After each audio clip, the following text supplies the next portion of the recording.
মূল সালাফিদের বৈশিষ্ট্য সম্পর্কে জানতে চাই। একেবারে খাঁটি কথা বলেছেন। আমরা দেখতে পাচ্ছি আশ্চর্যের বিষয় হচ্ছে কিছু মানুষ বলতেছে সালাফি আকিদা, আসলাফ এর নাম দিচ্ছে। হ্যাঁ, সালাফদের কেউ কেউ নিজেরা সালাফি বানাচ্ছে, সালাফি বানায়, বলছে সালাফি অমুক আলেম বলেছেন।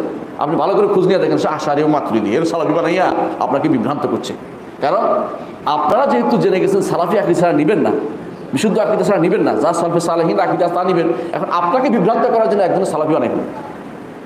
ইবনুল মুবারক নামে এক ব্যক্তি আসছিল আশারি, ওই ব্যক্তি মুতাজিলিও আসছিল, তার মধ্যে কিছুটা এতজালও ছিল। ওই ব্যক্তি একটা ইয়া লিখছে, সে লোগাবি ছিল, ভাষাবিদ ছিল। এরা কি করছে, ওর একটা বক্তব্য আছে আল্লাহ তাআলা ইস্তাওয়া অর্থ ইস্তাউলা, আরশের উপরে আরশকে করায়ত্ত করেছেন, দখল করেছেন। এরা তাড়াতাড়ি বলছে ইবনুল মুবারক এটা বলেছেন। আর সাধারণত ইবনুল মুবারক বলে কাকে বুঝায়? বিশাল আলেম, আমিরুল মুমিনিন হাদিস, হাদিসের মধ্যে আমির ইমাম আবু হানিফা রাহমাতুল্লাহ ছাত্র, এবং বলতে পারেন জাংশন হাদিসের, ওনাকে বুঝায়। এরা কি করছে, ওই নামটা না দিয়ে এই নামটা ইবনুল মুবারক দিয়ে চালাই দিচ্ছে, ওনার নাম মিথ্যাচার চালাই দিচ্ছে। বুঝে আসছে? সুতরাং এরা কি করে সালাফ নিয়ে, সালফে সালেহিনের নাম নিয়ে এরা এক ধরনের জুসুরি করতেছে আমাদের সাথে। সুতরাং সালাফ যদি বলে সালাফটা কে গো, আপনার সালাফটা কে ভালো করে বলেন তো। দেখবেন তো সালাফ বলতে হয়তো হুট করে বলে দিবে নওয়াবী বলছে, ইবনে হাজার বলছে, হয়তো বলতে যে ইমাম জুয়াইনি বলছে, অথবা গাজালি বলছে, রাজি বলছে, এইগুলি বলবে সালাফ। এগুলি তো সালাফ না, এগুলি সালাফ হ্যাঁ আগে চলে গেছে এই হিসেবে সালাফ। কিন্তু আমাদের যে সালাফ তারা কারা? আমাদের সালাফ হচ্ছে সাহাবায়ে কেরাম। কি বলছি? এক নম্বর সাহাবায়ে কেরাম, দুই নম্বর তাবেঈন। তাবেঈন যারা সাহাবাদের সুন্দর অনুসারী তারা সব তাবেঈ না। কারণ তাবেঈনের মধ্যে ভালো মন্দ উভয়টা ছিল, ভালো ছিল মন্দ ছিল সাহাবীদের মধ্যে সবাই। আর তাবেঈদের মধ্যে যারা সুন্দর করে সাহাবীদের অনুসরণ করেছে। এরপরে আকবার তাবেঈন যারা সাহাবীদের তাবেঈদের সুন্দর অনুসরণ করেছেন। কেন সবাই না, কিন্তু আকবার তাবেঈনের মধ্যে জাহমিয়া, জাদ ইবনে দুরাম এগুলো সব ঢুকে এই জন্য। আর ইমামরা, চার ইমাম এবং হাদিসের ইমামরা, এর বাইরে 300 হিজরির পরে 310 ধরতে পারি ইমাম, আপনি যেটা তাবারি ধরলে 300 সাড়ে 300 পরে 300 পরে আর কেউ নেই। আর যারা আসবে সালফা নেসবাতান সালাফি হবে, অর্থাৎ সম্পৃক্ত, ওদের দিকে সম্পৃক্ত হয়ে আমি সালাফি। যেমন আপনি যদি কোনো তালুকদার হন, তালুকদার তো ছিল আপনার দাদা, আপনার তো হয়তো বাসাও নাই, কিন্তু তালুকদার লেখেন কেন? আমার এখন তালুকের মতো ব্যবহার আছে, আমার উত্তম ব্যবহার আছে আছে, এই জন্য তালুকদার বলেন। ঠিক নেসবাতান আপনি এখন বলতে পারেন যে আমি সালাফি। কিন্তু সালাফ হচ্ছে কারা?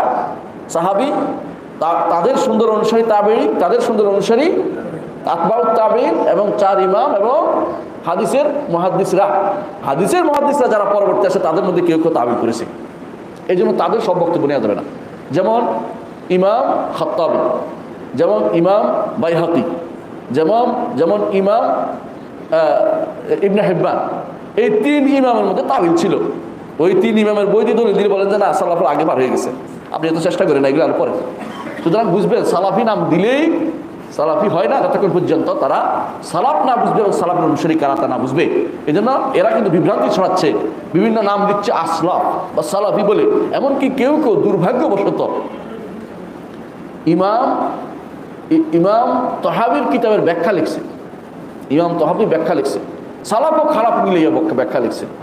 অর্থাৎ সালফের আকীদা আর তথাকথিত ওই আকলবিদ যারা কি বলে এদেরকে কালাম শাস্ত্রদের মিলিয়ে একটা বই ব্যাখ্যা লিখছে, দেখা সালাফি নাম দিয়ে চালাই দিচ্ছে। এমন বলতেছে সালাফদের মধ্যে তাহবিল ছিল বই মধ্যে, বলতেছে মিথ্যুক কাকে বলে। তারা কি করে অর্ধেক অংশ নিয়ে আসে কথা, বাকি অর্ধেক আনবে না। ওই সাহাবায়ে কেরাম সালফে তালেহিনের কথার অর্ধেক এই নেয়া তাদের বক্তব্য সাব্যস্ত করার জন্য ব্যস্ত হয়ে পড়ে। ওরা মিথ্যুক, ওদের বই পড়বেন না, ওরা মানুষকে বিভ্রান্ত করছে। আপনারা বুঝতে পারছেন আমি কার কথা বলছি, যে এই বই পড়লে আপনি বিভ্রান্ত হবে, আপনি বলে সব চলে, তখন আপনি ওই ঐক্যের ভূমিকা যাবেন না। আকিদায় 3 মত, কেউ বলে না আকিদায় 3 মত শুদ্ধ। সুবহানাল্লাহ, আকিদায় 3 মত কেন শুদ্ধ হয়? আল্লাহ তাআলা 3 রকম হইতে পারে? হ্যাঁ, ওদের আল্লাহ 3 রকম। কিন্তু ওখানে আমরা সারাফ বলে আল্লাহ সমস্ত গুণ সাব্যস্ত করি, সালাম। আর ওদের আশারীরা বলে 8টা, 7টা, মাতুরিদা বলে 8টা। পার্থক্য বলেন আল্লাহর কয়টা গুণ সাব্যস্ত করবেন? সবগুলি। হয় আপনি সালাফি হবেন না আশারি মাতুরিদি হবেন। আপনি 3টা একসাথে কেমনে হয়? খবর 3টা জায়েজ হতে পারে, একরকম জায়েজ হতে পারে না। সংবাদ এগুলি, সংবাদ কখনো 3টা শুদ্ধ হতে পারে না। আমি যদি বলি লোকটা মারা গেছে, এখন বলে লোকটা মরে নাই, লোকটা কিছু কিছু বাচ্চা কিছু কিছু মরছে, কথাটা কেমন হইল? হাস্যকর হয়ে যাবে। আপনাকে বলতে হবে খবর সংবাদ একটা শুদ্ধ হয়। সুতরাং আল্লাহর গুণ আছে অথবা নাই। আপনি যদি আল্লাহর গুণ নাই তাহলে আপনি একটা মতে আছেন, আল্লাহর গুণ আছে একটা মতে আছেন। আপনি যদি বলেন যে আল্লাহর গুণ আছে শুদ্ধ, নাই বলছে এটাও শুদ্ধ, কিছু আছে বলছে কিছু নাই বলছে এটাও শুদ্ধ, তো আপনি কি হাসিতে আমার সাথে শুরু করছেন আমার সাথে? দিন কি ঠাট্টা জিনিস? এটা কি নির্দেশনা? হ্যাঁ, মাসাইলের মধ্যে একতলাফ হয়, আকাইদের মধ্যে একতলাফ হয় না। এই জন্য আকিদের মধ্যে কোনো মতভেদ ছিল না। আকিদের মধ্যে কেউ কেউ চুপ ছিল কিন্তু মতভেদ করে নাই। সালাফদের মধ্যে মতভেদের কোনো সিস্টেম নাই, কোনো কিছু মতভেদ হয় নাই। এই জন্য বইটার আমার একটা গ্রন্থ আছে, সেটা হচ্ছে ফাতাওয়াল হামাবিয়াল কুবরা, এর শুরুতে আমি বিস্তারিত আলোচনা করেছি, এটা পড়ে নেবেন।